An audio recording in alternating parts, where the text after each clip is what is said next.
మొన్ననే శబరిమల ఆలయానికి సంబంధించినటువంటి బంగారపు తాపడాలని ఎత్తుకుపోయినటువంటి వ్యవహారం, దాంట్లో 4.5 కిలోల బంగారాన్ని మాయం చేసినటువంటి వ్యవహారం, దానికి అక్కడ ఉన్నటువంటి రాష్ట్ర ప్రభుత్వంలో ఉన్నటువంటి అధికార యంత్రాంగ పాత్ర ఉండటం, దాని మీదన అక్కడ ఉన్నటువంటి కేరళ హైకోర్టు మండిపడి చివరికి సిబిఐ దర్యాప్తు వేయడం చూసాం. ఇప్పుడు అదే కేరళలో మరొక ఆలయానికి సంబంధించినటువంటి ఇష్యూ వచ్చింది.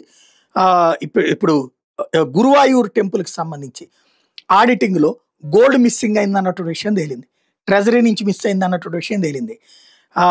ఇంటెన్షనల్గా, నెగ్లిజెన్స్గా, మిస్మేనేజ్మెంట్గా అక్కడ ఆలయాల్లో జరుగుతోంది అనాలా, లేకపోతే ఇంటెన్షనల్గా దోచుకు తింటున్నారు అనాలా అన్నటువంటిది ఇప్పుడు పెద్ద చర్చకు వస్తుంది.